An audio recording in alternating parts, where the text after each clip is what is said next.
بسم اللہ الرحمن الرحیم۔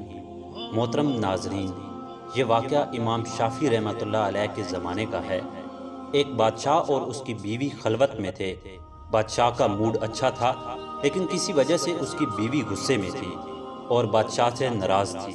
بادشاہ اپنی بیوی سے پیار بھری باتیں کرتا تو اس کی بیوی غصہ کرنے لگ جاتی۔ جب بادشاہ نے بہت زیادہ پیار اور محبت کا اظہار کیا اور بیوی کے قریب ہوا تو اس کی بیوی کو غصہ آ گیا اور غصے میں اس نے بادشاہ کو کہا کہ جہنمی پیچھے ہٹ۔ یہ بات سن کر بادشاہ بھی اپنے غصے پر قابو نہ رکھ سکا۔ اس نے کہا اگر میں جہنمی ہوں تو میں تجھے طلاق دیتا ہوں۔ رات گزر گئی، صبح ہوئی، دونوں کا غصہ ٹھنڈا ہوا تو ان کو احساس ہوا کہ ہم نے غلط کیا۔ بیوی کو بہت دکھ ہوا کہ اس نے اپنے شوہر کو جہنمی کیوں بولا اور بادشاہ کو بھی اپنی غلطی کا احساس ہوا۔ بیوی نے بادشاہ سے پوچھا کہ کیا مجھے طلاق ہو گئی؟ تو بادشاہ نے کہا یہ تو شرطیہ طلاق تھی، اگر میں جہنمی ہوں تو تمہیں طلاق ہے، لیکن یہ مسئلہ علماء سے پوچھنا پڑے گا۔ چنانچہ تمام علماء کو بادشاہ نے اپنے دربار میں بلایا۔ بادشاہ نے تمام علماء کو اپنا مسئلہ بتایا تو علماء نے کہا ہم اس کا جواب نہیں دے سکتے، کیونکہ کس کو پتا کہ آپ جہنمی ہیں یا نہیں، یہ تو اللہ ہی بہتر جانتا ہے۔ بادشاہ یہ بات سن کر پریشان ہو گیا، کیونکہ وہ اپنی بیوی کو طلاق نہیں دینا چاہتا تھا اور اس کی بیوی بھی طلاق نہیں لینا چاہتی تھی۔ آخر کار یہ مسئلہ امام شافعی رحمۃ اللہ علیہ کے پاس پہنچا تو امام شافعی رحمۃ اللہ علیہ نے کہا کہ مجھے اس بادشاہ کے پاس لے جائیں تو میں اس مسئلے کا حل بتا دوں گا۔ امام شافعی رحمۃ اللہ علیہ اس بادشاہ کے دربار میں آئے تو آپ نے اس بادشاہ سے پوچھا کہ کیا ہوا تھا اس رات؟ تو بادشاہ نے سارا ماجرا بیان کر دیا۔ تو امام شافعی رحمۃ اللہ علیہ نے کہا کہ میں اکیلے میں آپ سے کچھ پوچھنا چاہتا ہوں۔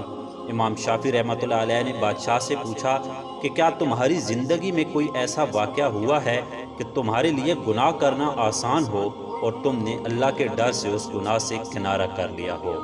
بادشاہ کافی ٹائم سوچتا رہا اور پھر بولا کہ ہاں ایک دفعہ ایسا ہوا تھا۔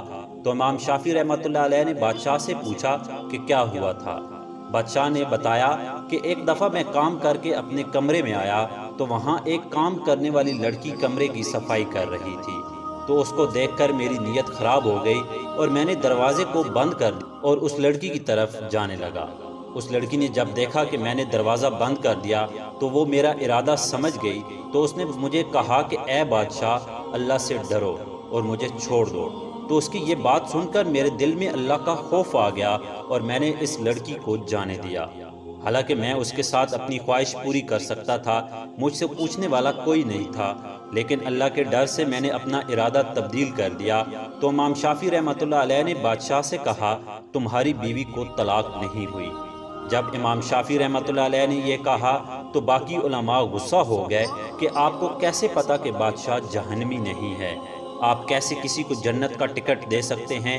تو امام شافعی رحمۃ اللہ علیہ نے کہا کہ میں یہ فتویٰ نہیں دے رہا، بلکہ اللہ تعالیٰ نے خود قرآن مجید میں ارشاد فرمایا ہے، ترجمہ، اور جو شخص اپنے رب کے سامنے کھڑا ہونے سے ڈرا اور اس نے اپنے نفس کو خواہشات میں پڑنے سے بچا لیا، پس اس کا ٹھکانہ جنت ہوگا۔ چونکہ یہ اللہ تعالیٰ کا فرمان ہے، لہٰذا میں فتویٰ دیتا ہوں کہ اس نے اپنے آپ کو گناہ کبیرہ سے بچا لیا تو اس کا ٹھکانہ جنت ہوگا۔